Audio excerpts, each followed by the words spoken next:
They said, "Be glad we still let you visit. Let that sink in for a moment. Let you visit." Yo, Saishai. The house I'd scrimped and saved for the home where I'd raised them. The walls that held every Christmas morning, every scraped knee I'd bandaged, every tear I'd dried. My name is Patricia Whitmore, and I'm 72 years old. For the past 3 years, I've been living in a modest apartment in Portland, Oregon. While my own home, the four-bedroom Craftsman on Maple Street that my late husband Daniel and I bought in 1978, has been occupied by my daughter Veronica and her husband Keith. But before I tell you how I took back what was mine, I need you to understand how I lost it in the first place. Hello, everyone. Please tell me in the comments where you're watching from today. I find such comfort knowing I'm not alone in this. That somewhere out there, someone understands what it's like when the children you sacrificed everything for turn into strangers who see you as nothing more than an inconvenience. This story begins 5 years ago, though the seeds were planted long before that. Daniel died in March of 2020, 67 years old, gone from a massive heart attack while working in our garden. We'd been married for 46 years. He was my whole world. And when he left, the silence in our home became unbearable. Veronica was our only child. We'd wanted more, but after several miscarriages, we poured all our love into her. Dance lessons, piano lessons, private school, college tuition. We gave her everything. Daniel worked double shifts at the shipping yard for 15 years to afford her education. I took night jobs as a seamstress while working days at the library. She graduated debt-free, married Keith, a corporate attorney, and they built what looked like a perfect life in Seattle. 2 kids, Brandon and Ashley, who I adored from the moment they were born. After Daniel died, the loneliness was crushing. The house felt too big, too quiet, too full of ghosts. I'd find myself setting 2 plates at dinner, forgetting for just a moment that I was alone. Veronica called me one evening in late 2020. "Mom, Keith and I have been talking. We're worried about you rattling around in that big house all by yourself. What if you fell? What if something happened and no one knew for days?" Her concern felt genuine. It warmed something that had gone cold inside me. "We have a proposal," she continued. "Keith's firm is opening a new office in Portland. We'd move back, live in the house with you, help with everything. You wouldn't have to worry about maintenance or yard work or being alone, and Brandon and Ashley would get to spend real time with their grandmother." I should have seen it then. I should have questioned why she didn't suggest I move in with them, why my house was suddenly the solution. But I was grieving and lonely and desperate to feel needed again. "We'd cover all the utilities and expenses," Keith added when he got on the phone. "You'd just live there, enjoy your grandchildren. We'd take care of everything else." It sounded like a blessing. It was a trap. They moved in during January of 2021. At first, everything seemed wonderful. Brandon, then 14, would sit with me in the evenings, and I'd tell him stories about his grandfather. Ashley, 12, would help me bake cookies using Daniel's mother's recipes. Veronica seemed genuinely happy to be home, and Keith was polite, even charming. But small things began to shift. "Mom, we need to use the master bedroom," Veronica said about 2 weeks after they arrived. "Keith has chronic back problems, and your bed has that adjustable base. You understand, don't you?" We moved the guest room furniture around. It's actually quite cozy. The guest room was half the size, facing the loud street instead of the quiet garden Daniel had tended for decades. But I told myself it was temporary. I told myself family required compromise. Then came the living room. "Patricia, the kids need space for their gaming setup," Keith explained one Saturday morning. "We're moving some of your furniture to the basement just temporarily until we figure out a better arrangement." My grandmother's rocking chair went down those stairs, the console table Daniel had built by hand. Our wedding photo in its silver frame, replaced by a massive television I never wanted. "It's their home too, Mom," Veronica said when I protested weakly. "We all have to adjust." But it wasn't their home, it was mine. They were supposed to be living with me, not erasing me. The kitchen was next. My cooking schedule, maintained for 50 years, was disrupted. Keith preferred dinner at 8 instead of 6. Veronica put my cookware in storage and replaced it with her modern sets. My labeled shelves, organized exactly how I needed them, were rearranged without asking. "We're trying to establish routines for the kids," she explained. "Consistency is important." What about my routines? What about my consistency? I started feeling like a visitor in my own home. I'd wake up to find Keith in Daniel's home office, which he'd converted into his workspace without discussion. He'd installed a lock on the door. "Confidential client files," he said with that attorney smile. "I'm sure you understand." I'd come downstairs to find my favorite chair occupied, the television blaring shows I didn't choose, conversations stopping when I entered the room. "Mom, we're having a family discussion," Veronica would say, emphasizing the word in a way that somehow excluded me. 6 months in, I realized I was eating dinner alone more often than not. They'd feed the kids earlier, then Keith and Veronica would have date nights in the dining room I was no longer invited to join. "You mentioned you preferred eating earlier." Anyway, Veronica said when I brought it up, we thought we were helping. The bills started coming to me again around month 8. Despite Keith's promise to cover utilities, I found myself paying for cable packages I didn't want, internet speeds I didn't need, and a lawn service that replaced the gentle gardener Daniel had used for years with an expensive company that scalped everything he'd planted. "Oh, we thought you'd want to contribute," Keith said. "You do still own the house after all." That phrase, "still own the house," stuck with me like a splinter. The real heartbreak came with the photographs. I'd spent weeks after Daniel died creating memory albums. 46 years of marriage documented in careful detail.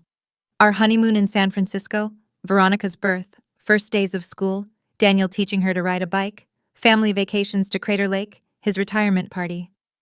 I kept them on the shelf in what used to be our bedroom, now Veronica and Keith's room. One afternoon, I needed my blood pressure medication, which I'd left on the nightstand during their move. I knocked, got no answer, and entered.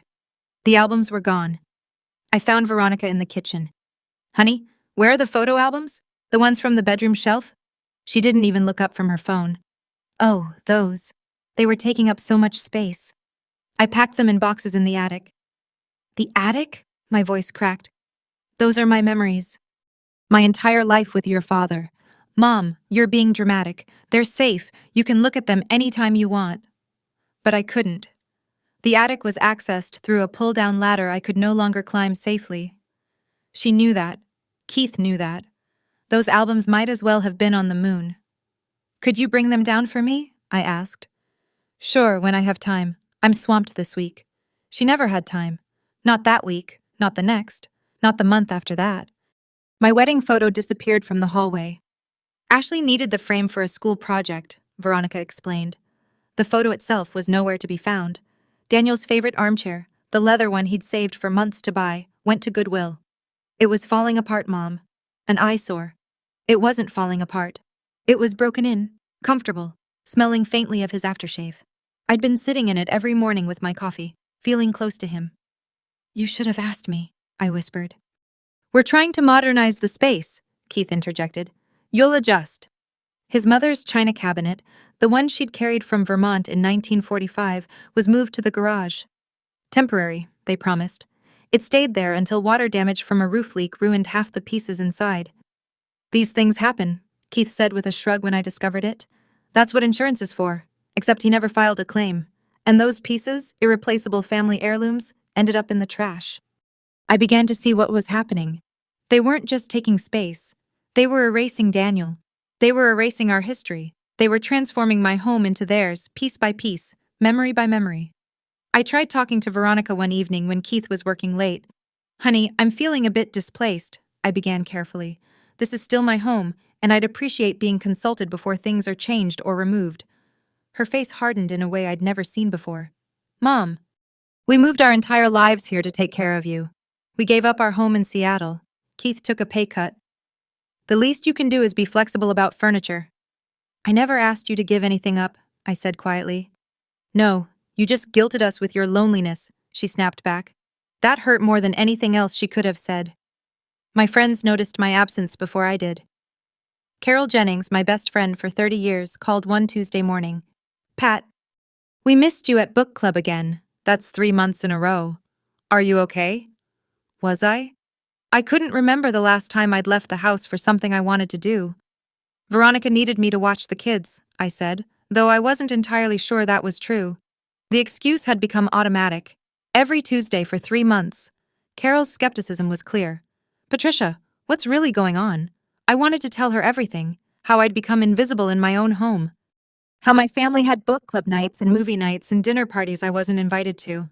How I'd asked to join their game night once and Veronica had said, "Mom, you wouldn't enjoy it. We play adult games." Adult games, as if I hadn't been an adult longer than she'd been alive. But saying it out loud felt like admitting I'd made a terrible mistake, like confirming I'd lost control of my own life. I'm just tired lately. I lied. I'll make the next one. I didn't because when I mentioned it to Veronica, she scheduled a dentist appointment for Brandon at the exact same time and asked me to drive him. Keith and I both have important meetings, she explained. You don't mind, do you? What could I say? They were doing me a favor by living with me, or so I'd been told repeatedly. My other outings disappeared one by one. My weekly volunteer shift at the library, where I'd worked for 23 years before retiring, conflicted with Ashley's soccer games I was expected to attend. Never mind that Veronica and Keith were both there. My presence was somehow essential. My monthly lunch with the ladies from church was too far to drive at your age, Mom. What if something happened? I was 70 years old then, perfectly capable of driving 15 minutes to a restaurant. But Keith had started making comments about my reaction time, my vision, my confusion about which pedal is which. A joke that wasn't funny because it was completely fabricated. The walls were closing in, but so slowly I barely noticed until I was already trapped. Then came the incident with my car. I'd owned a 2015 Toyota Camry, reliable and paid off. One morning, I woke to find it missing from the driveway. Where's my car? I asked, trying to keep the panic from my voice. Oh, Keith took it to the shop, Veronica said casually. The check engine light was on. It wasn't. I'd driven it just fine the day before.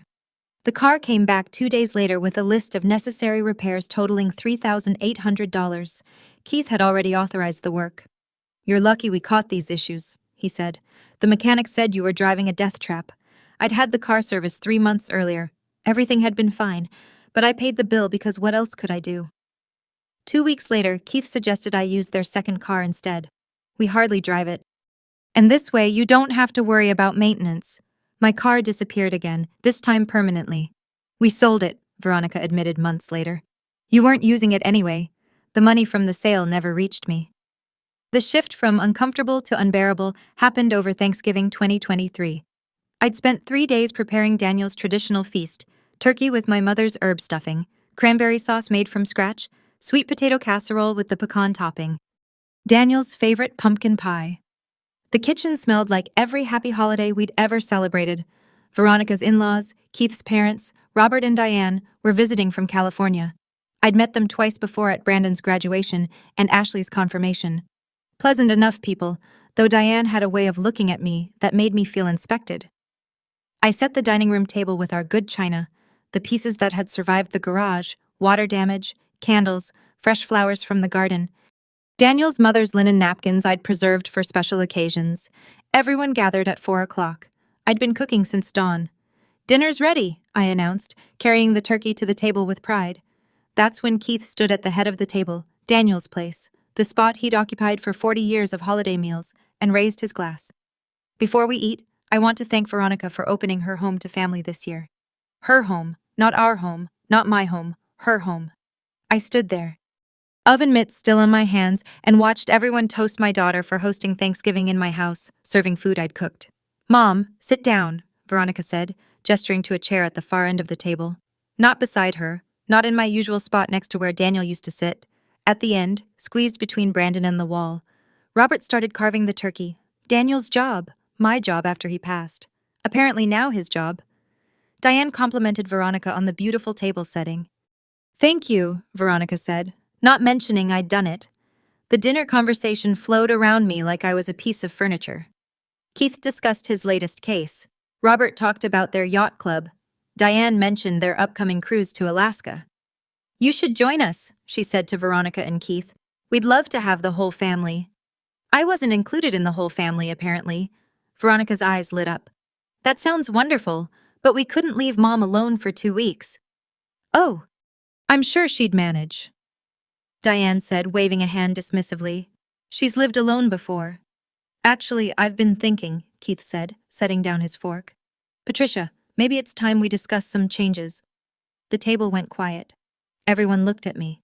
Changes? I managed. You're getting older. This house is a lot for you to handle. Veronica and I have been carrying most of the responsibility financially, physically. It's becoming burdensome. Burdensome. I was a burden. We think it might be time to consider other living arrangements for you, Keith continued, his attorney voice smooth and practiced. Somewhere more appropriate for your needs.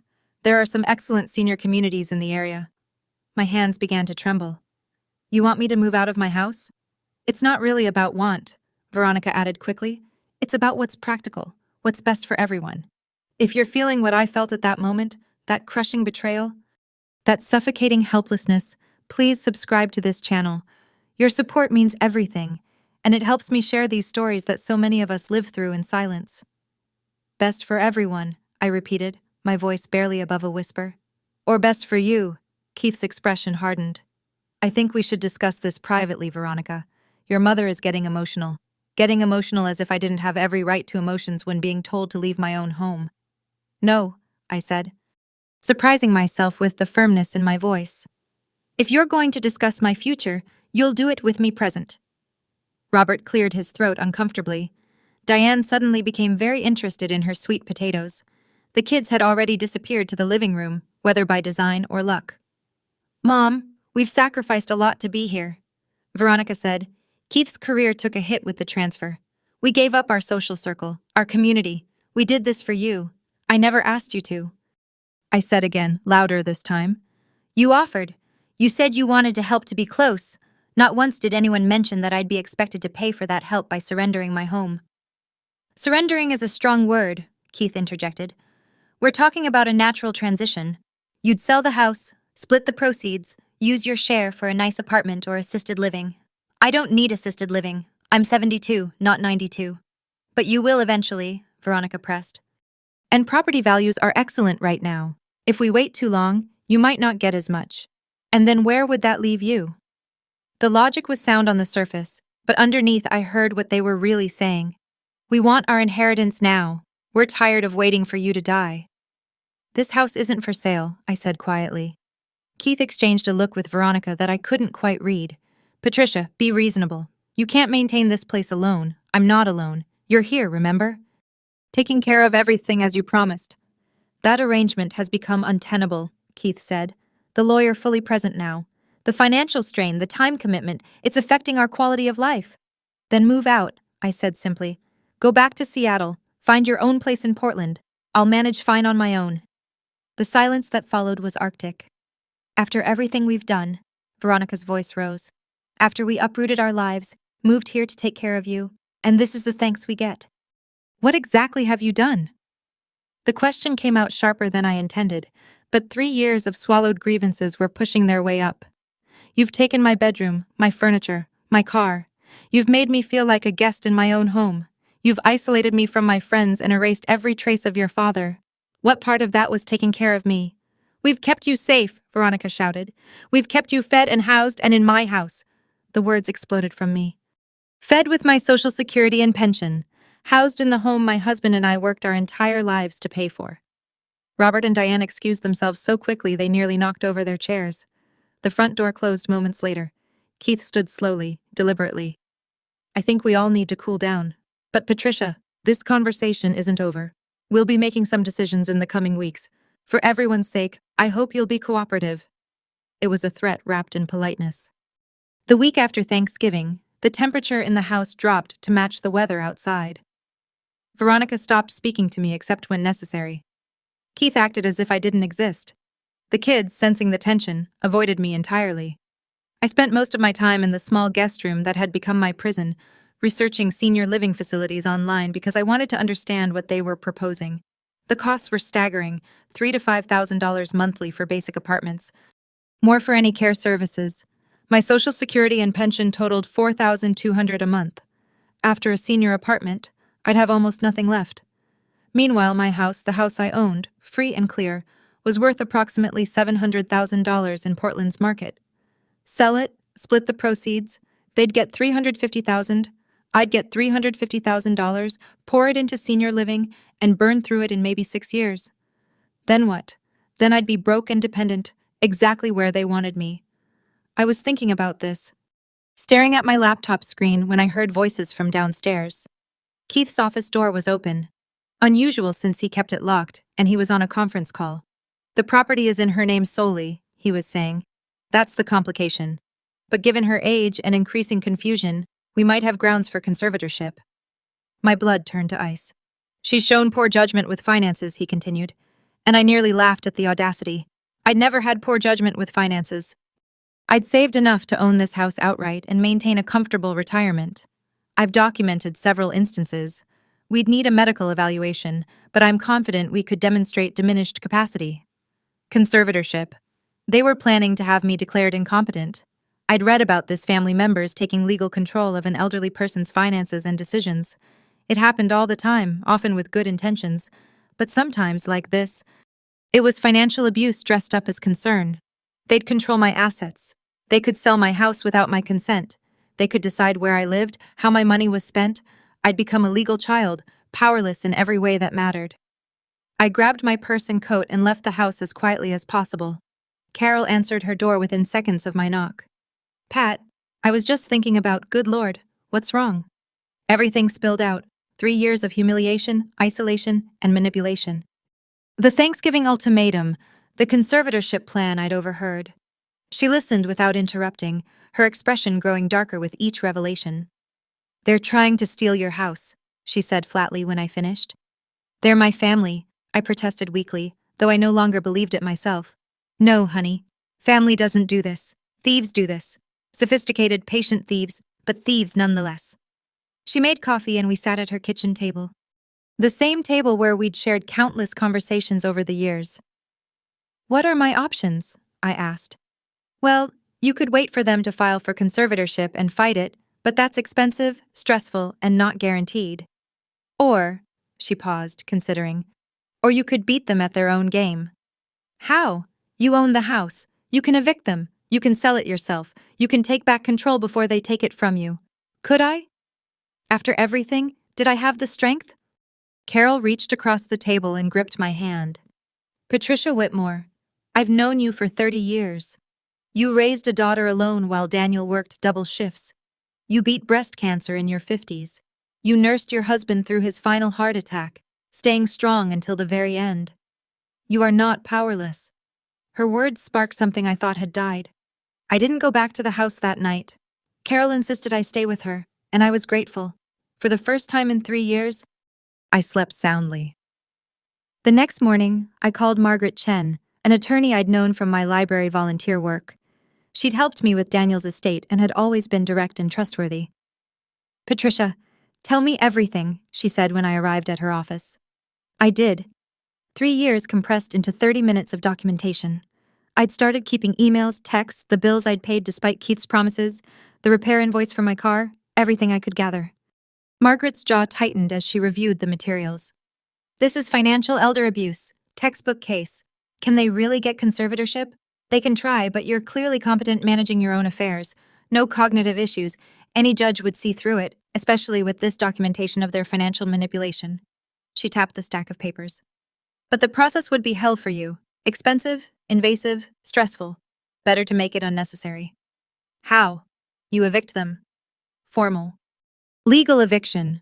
They're month-to-month occupants in your home. You never signed a lease with them, right? Right. They just moved in. Then you give them 60 days notice to vacate. Oregon law is clear. You don't need cause. It's your property. My hands trembled. They'll fight it. They'll make it ugly. Probably. But the law is on your side. And Patricia, there's something else you should consider. She leaned forward. Sell the house. Not to split with them. They have no legal claim to it. Sell it for yourself. Take the money. Buy something smaller. That's truly yours and live the rest of your life free from their manipulation. But Veronica always expected what? To inherit your house. Patricia, inheritance is a gift, not a right. And gifts go to people who've earned them through love and respect, not manipulation and abuse. The idea was terrifying and exhilarating in equal measure. Think about it, Margaret said. In the meantime, let me draft the eviction notice 60 days from when we serve it. They're out. What you do at the house after that is entirely up to you. I thought about it for approximately 10 seconds. Draft it, I said. The eviction notice was served by a process server on December 15th, 2023. I wasn't there when it happened. Margaret advised I stay with Carol for safety and sanity, but Carol's son Tom, who lived nearby, reported the aftermath. Apparently Keith answered the door, read the notice and turned a shade of purple. Tom described as stroke-inducing. Veronica's scream could be heard from the street. My phone exploded with calls and texts I didn't answer. Margaret had been clear. No contact. Everything goes through me now. Don't give them any ammunition. The voicemail started angry and grew desperate. How could you do this to us? We gave up everything for you. You're making a huge mistake. Mom, please let's talk about this. You're not thinking clearly. That last one almost broke me. But then I remembered Keith's voice on that conference call discussing my diminished capacity, and my resolve hardened.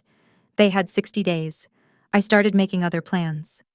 In January, while Veronica and Keith scrambled to find new housing, I listed the house with a real estate agent Margaret recommended.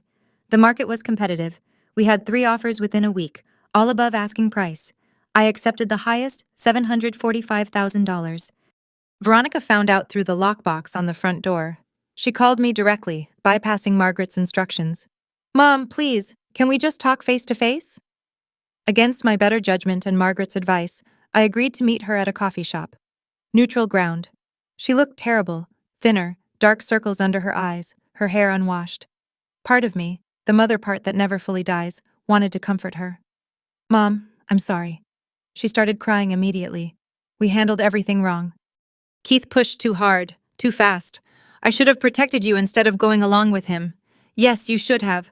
Please don't sell the house. Please, we'll move out. We'll give you space. We'll do whatever you want. Just don't sell it. That house is my inheritance. It's supposed to be Brandon and Ashley's future. It's my house, Veronica, not your inheritance. Mine. But Dad would want— Don't. My voice cracked. Don't you dare tell me what your father would want.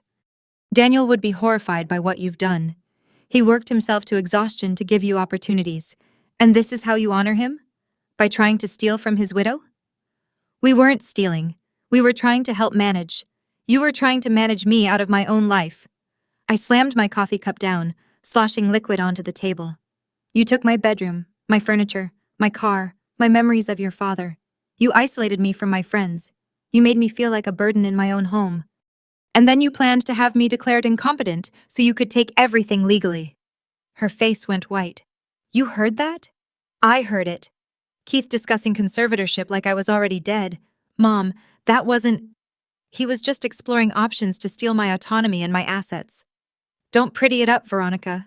She was sobbing now, mascara running down her face. What do you want from me? What can I do to fix this? Nothing. There's nothing you can do. The house sells in March. You have until February 14th to be out. Where will we go? We can't afford Portland rent and save for a down payment. You're a lawyer's wife with a trust fund from Keith's parents. You'll figure it out. That trust is for the kids' college. Then I guess you'll have to make the same sacrifices your father and I made. Get a second job. Cut expenses. Be creative. I stood to leave. You wanted to be adults making adult decisions about my life. Now make some about your own. Mom, please. One more thing. I turned back. The furniture you put in storage, Daniel's chair you donated, my wedding photo you lost. I want detailed accounting of every single item. Margaret will be in touch about restitution. You're suing us. I'm getting back what you stole. There's a difference. I walked out of that coffee shop and didn't look back. The house closed on March 22nd, 2024. $745,000 minus agent fees and closing costs left me with just over $700,000. More money than I'd ever imagined having at once. Veronica. Keith and the kids moved to a rental house in Beaverton in mid-February. They took only what was legally theirs. Everything they'd stored or donated without permission was itemized by Margaret. And I received a settlement check for $18,000 covering the value of Daniel's furniture, my grandmother's damaged china, and other items. It wasn't about the money. It was about acknowledgement, about them admitting legally and financially that they'd taken what wasn't theirs. I bought a beautiful 2-bedroom cottage in Ashland, Oregon. Smaller, manageable, with a garden I could tend, and a front porch perfect for morning coffee. It cost $300,000, leaving me $400,000 invested conservatively for the future. For the first time in years, I felt secure, safe, free. Carol helped me move in along with several friends from book club I'd reconnected with. We hung Daniel's portrait in the living room prominently. I set up my grandmother's rocking chair. Bought back from the secondhand store for $200 by the window. Every photograph I'd rescued from that attic, every memory they'd tried to bury, found a place in my new home. Brandon called me once briefly. Grandma, I don't understand why you did this. Maybe someday you will, I told him. When you're older and someone you love treats you like an inconvenience instead of a person. Ashley sent a letter which I haven't opened yet. Maybe I will someday. Maybe I won't. Veronica and Keith. Silence. Complete silence. And you know what? I'm okay with that. I'm 73 now. My days are full again. Volunteering at the Ashland Library, attending theater performances, hosting book club at my cottage, tending my garden where I've planted roses in Daniel's memory. I think about what I lost sometimes. The relationship with my daughter, the grandchildren I adore but can't have in my life, the family I thought I'd have in my old age. But then I think about what I gained. My dignity, my autonomy, my peace. There's no perfect ending here. I didn't reconcile with Veronica in some tearful reunion. I didn't get my family back. Some betrayals cut too deep for simple forgiveness. What I got was something perhaps more valuable. I got myself back. To anyone watching this who's in a similar situation, being made to feel small in their own life, being manipulated by family members who see inheritance as entitlement, please know this. You deserve respect. You deserve dignity, and you deserve to live your remaining years on your terms, not theirs. Inheritance is earned through love, not demanded through manipulation. I'm Patricia Whitmore. I'm 73 years old, and I sold the house they thought they'd inherit, and I've never slept better. Thank you for listening to my story.